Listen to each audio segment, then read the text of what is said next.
তোমরা যারা নবোদয় বিদ্যালয়ের প্রবেশিকা পরীক্ষা দেবে তাদের জন্য ভীষণভাবে একটা গুরুত্বপূর্ণ প্রশ্ন। কি বলেছে দেখো, বলেছে যদি এ বি সি ডি পরপর 4টি মৌলিক সংখ্যা হয় এবং তাদের গড় 64 হয়, তাহলে এ এবং ডির গুণফল কত তোমাকে বের করতে বলেছে। মানে এখানে 4টি মৌলিক সংখ্যা এমন ভাবে তোমাকে নিতে হবে যেন তারা পরপর হয়। মনে করো তুমি মৌলিক সংখ্যা লিখছো এভাবে, প্রথমটা 2, পরেরটা 3, তাহলে পরেরটা কি হবে 5, পরেরটা কি হবে 7।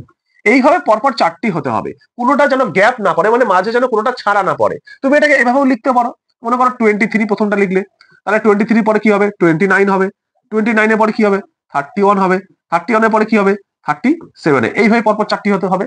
তুমি কখনোই এটাকে বাদ দিয়ে এখানে 37 এর পর 41 এই যে 4টি হলো লেখা যাবে না। এখানে পরপর বলেছে মানে তোমাকে পরপরই থাকতে হবে, এটা হবে না। মানে 23, 29, 31, 37 এইভাবেই লিখতে হবে।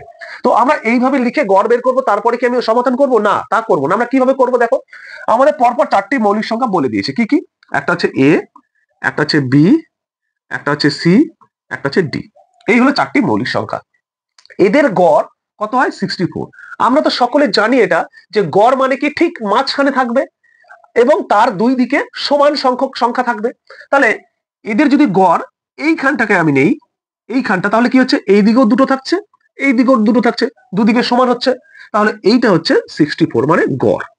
তাহলে এটা যদি 64 হয়, তাহলে তার আগের দুটো সংখ্যা আছে, এই দুটো সংখ্যা কি হবে পরপর মৌলিক সংখ্যা হবে। তাহলে 64 এর আগের মৌলিক সংখ্যা কত হবে 61, আবার 61 এর আগের মৌলিক সংখ্যা কত হবে 59। তাহলে এই দিয়ে পরপর দুটো মৌলিক সংখ্যা হয়ে গেল। তাহলে এর পরে আবার দুটো মৌলিক সংখ্যা হবে যেগুলো পরপর হবে। তাহলে 64 এর পরে মৌলিক সংখ্যা কি হবে 67, 67 এর পরে কত হবে 71। তাহলে দেখো আমার 4টি মৌলিক সংখ্যা হয়ে গেছে। কি কি হয়ে গেছে 59, 61, 67 এবং 71। আশা করছি বুঝতে পেরেছো।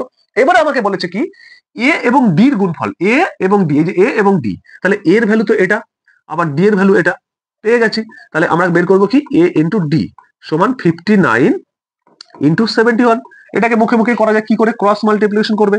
59 ইন্টু 71, আমরা কি করবো 9 1 9, তাহলে 5 একে 5, 7 নং 63, 63 আর 5 কত হয় 68, আর হাতে থাকলো 6, তাহলে 5 7 35 আর 6 41, 41 89, তার মানে এটা হয়ে গেল 4189 অ্যান্সার। কোথায় আছে দেখো সঠিক উত্তর, অপশন এ তে আছে সঠিক উত্তর। যদি তোমরা বুঝে গেছো তাহলে তোমাদের জন্য একটা প্রশ্ন আছে, এই প্রশ্নটার সঠিক উত্তর কি হবে প্রত্যেকে কিন্তু কমেন্ট করে যাবে। যদি ভালো লাগে অবশ্যই ভিডিওতে একটা লাইক, কমেন্ট এবং শেয়ার করে দেবে।